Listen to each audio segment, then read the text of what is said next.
está con nosotros, bienvenida y muchísimas gracias por estar con nosotros. Empecemos a escucharnos sobre esto último, lo que dijo el presidente Correa, y luego lo revisamos.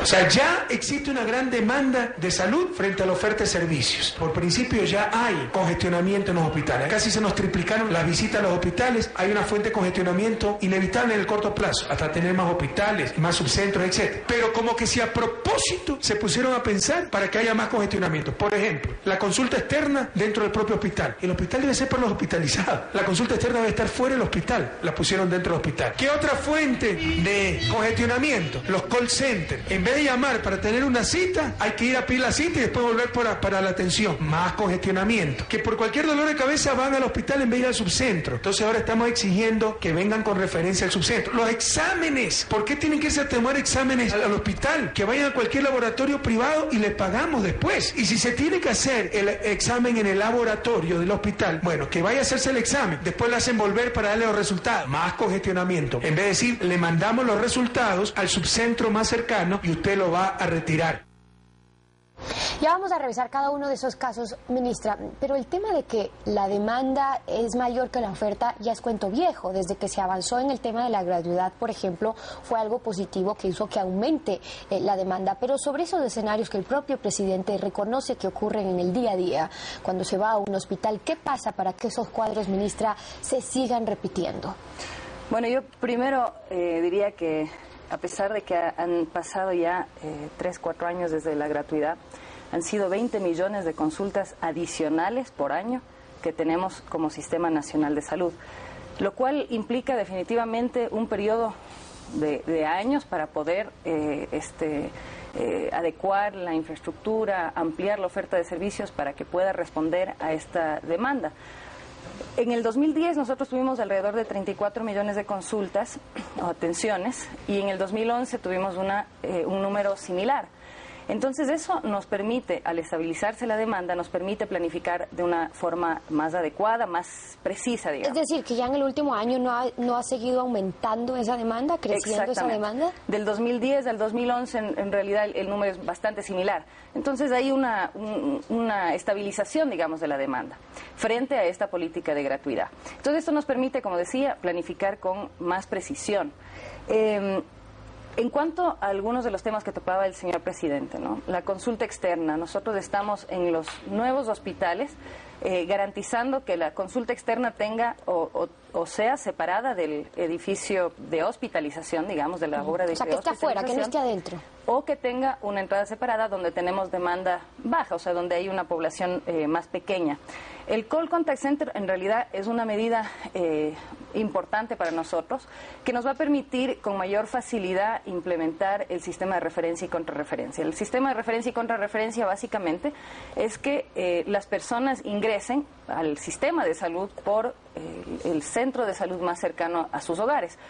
Uno de los problemas que tenemos en cuanto a saturación de servicios en los hospitales ha sido justamente que las personas que tienen una condición que puede atenderse en el primer nivel de atención, es decir, un centro de salud, se presentan en un hospital. Así que estamos solicitando que esa persona se presente con una referencia, es decir, que nosotros sepamos que el primer nivel de atención, en efecto, la condición que presenta la persona no lo puede para atender. Que vayan directamente a los subcentros y no necesariamente a los hospitales. Ya vamos a hablar sobre eso, pero antes, sobre la consulta externa que usted reconoce y dice, bueno, hay que ubicarla en un lugar distinto, o que esté afuera o que tengan otra entrada. Pero ¿en cuántos hospitales, en cuántas casas de salud se ha podido avanzar ya concretamente, por ejemplo, con alternativas como esas? Porque la radiografía clara de lo que está pasando, pues todos los ecuatorianos lo conocen cuando van a un hospital. Lo que todavía no nos queda claro es qué acciones están tomando precisamente estos temas puntuales, ¿no?, en los que ya se puede ir o se debería estar trabajando. Es una de las medidas. En todos los hospitales nuevos nosotros estamos garantizando un acceso diferenciado. ¿Y en por los viejos? ejemplo,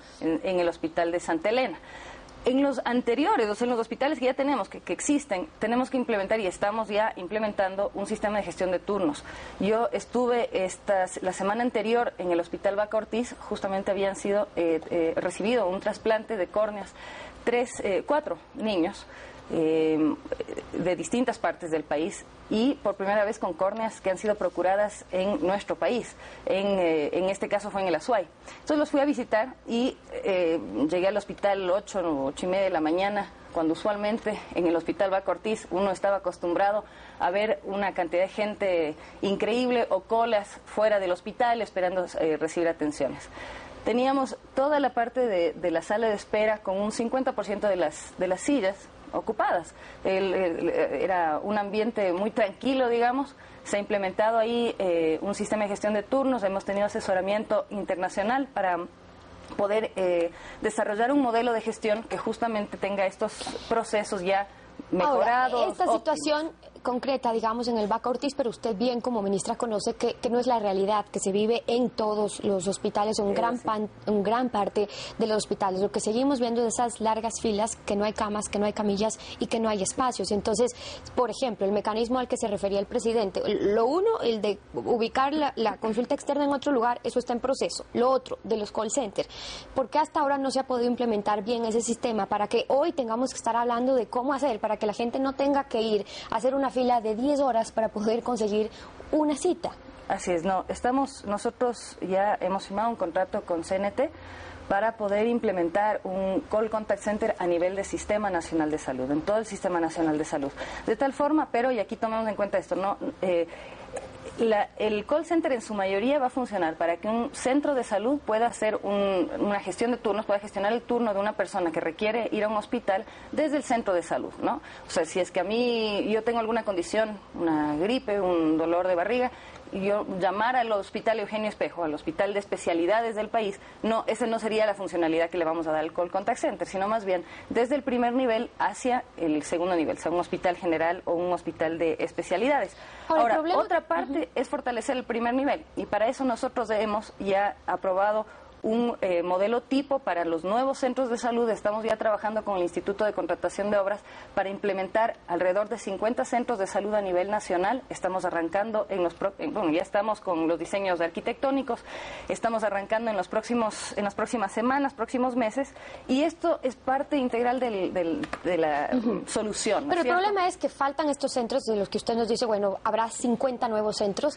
Lo otro es que no todos los subcentros están capacitados para poder dar o prestar el mismo servicio, y lo demás es que muchos recurren a los hospitales grandes porque no tienen cerca un subcentro al que puedan realmente acudir y que sepan que puedan tener una respuesta. Entonces, lo que terminan haciendo finalmente es igual, seguimos congestionando esos mismos hospitales porque no reciben esa misma respuesta en los subcentros.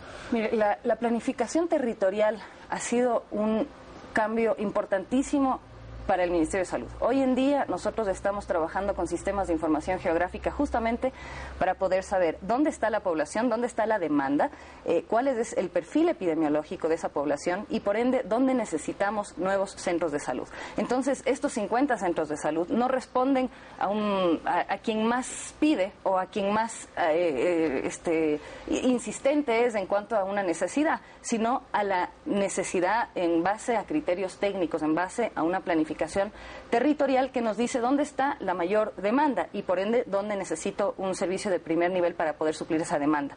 En cuanto a exámenes de laboratorio, que también mencionaba el señor presidente, y sí quisiera recalcar, estábamos ahí en el Abel Gilbert, en el hospital de Guayaquil. Tras esa visita nosotros encontramos, en la visita vimos que no habían medicamentos, había muy pocos medicamentos en la farmacia. Las personas se quejaban de que habían tenido que comprar medicamentos.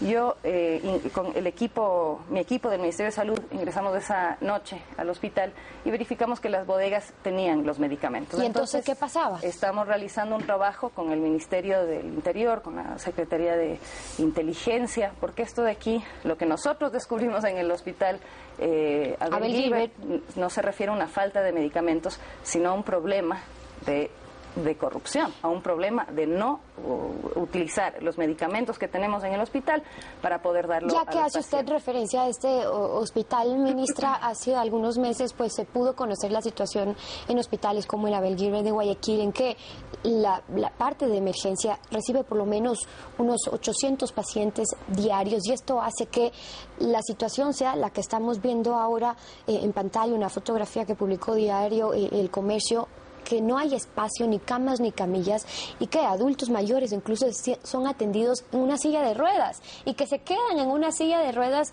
un día o incluso más porque no hay dónde ponerlos. Entonces, la gran pregunta es, ministra, y esto, pues usted lleva poco tiempo a cargo del ministerio, no es responsabilidad suya directa, pero del Ministerio de Salud en sí, con todos los recursos que ha habido y que se han invertido en salud, que este es el gobierno que más ha invertido en salud, ¿por qué seguimos viendo cuadros desesperantes como esos, por ejemplo? Bueno, ahí tengo que regresar nuevamente a una política que ha sido histórica para el país, que es la de gratuidad en los servicios. Previo a la gratuidad no teníamos hospitales saturados como los que vemos, pero teníamos una gran parte de la población que no accedía a servicios de salud. Ahora, Guayaquil presenta una situación problemática. Tenemos en Guayaquil la mayor brecha en cuanto a número de camas hospitalarias. Ahora estamos estudiando con el hospital universitario para realizar la administración del hospital y culminar la obra que está detenida ya algunos años para que ese hospital, que en este momento está habilitado unas 150 camas hospitalarias, pueda trabajar en su capacidad óptima, que es alrededor de 400 camas. Así que estamos trabajando para que pueda suceder eso y, tal como lo dice la Constitución, sea el Ministerio de Salud quien administre. Ahora, hay opciones que pues el propio presidente y usted las menciona, pueden servir precisamente para el descongestionamiento. Ya hablábamos de los call centers, de la consulta privada y la consulta externa, y lo otro es que se pueden atender en un hospital privado, que se puedan hacer un examen y que luego se cubran los costos, decía el presidente. Pero expliquemos, ministra, ¿cuándo se aplica realmente el que uno pueda atenderse en un hospital privado cubriendo los costos de un hospital público? Porque a veces hay tanto condicionamiento que los propios hospitales privados a veces no respetan o hacen que se complique el trámite para que la gente finalmente no se pueda atender en un hospital privado habiendo estos acuerdos. Bueno, nosotros ya hemos trabajado con la Asociación de Clínicas Privadas del Ecuador, tenemos un tarifario único, es decir, cada prestación tiene un costo asociado. Eso ha sido trabajado conjuntamente con la red pública, IES, ISFA, ISPOL, pero además con la Asociación de Clínicas Privadas. Estamos aplicando ese tarifario, pero no quiere decir que puede presentarse libre de demanda, es decir, yo quiero irme al hospital metropolitano sin pasar por la red pública. Tiene que ser algo igualmente planificado, es decir, si es que en el hospital X no tenemos la capacidad en ese momento para atender una cierta condición que se presenta, el poder referirla para que en un hospital privado se lo pueda hacer. Como digo, tenemos el tarifario en vigencia y estamos aplicándolo. Guayaquil, sin embargo, presenta una situación donde, considerando las camas privadas, las camas hospitalarias privadas, seguimos teniendo una brecha, así que necesitamos tomar medidas como la que estamos tomando con el hospital universitario, que lo estaremos ya socializando con mayor detalle a la ciudadanía, trabajando obviamente con las autoridades de la universidad, y de esa forma cubrir una demanda que en efecto en todo el país, en Guayaquil es donde más problema tenemos. En otras partes del país y en Guayaquil también estamos realizando ya las referencias a los hospitales privados. En cuanto cierro con esto para mostrar solamente el caso de la falta de medicinas a las que usted hacía referencia, ¿qué pasa con casos y situaciones como las que vemos ahora? Escuchemos. Catalina sufre de cáncer al seno y desde diciembre no ha podido obtener su medicina, ya que en los hospitales públicos hay desabastecimiento. Estamos hablando de un cáncer, eso se nos va atrasando, las defensas se nos va agotando y nosotros llegamos ya al catástrofe. A ella se le suministran biosimilares, un medicamento que, a diferencia de los químicos, se obtiene a través de la manipulación de organismos vivos. Sin embargo, en el Ecuador, pese a que sí se suministran, no existe un reglamento que garantice su dotación y calidad. Viene cualquier hijo de vecino y nos dice, estos son biológicos, y lo que nos estaban dando es agua con aceite o qué sé yo. Acudieron hasta el Ministerio de Salud para intentar hablar con la ministra y pedirle mayor control. Sin embargo, la ministra no lo recibió y la respuesta que les ofrecieron sus asesores no les convence. Dijeron que esto nos podrían ellos contestar máximo en 6 meses. Y nosotros les dijimos que ya 6 meses es mucho. Ministra, concluyo con este caso en particular, la falta de medicamentos en casos como estos, y además, ¿por qué los medicamentos lo tendría que estar dando el Ministerio de Salud y no lo puede hacer particularmente aquí, por ejemplo, Solca?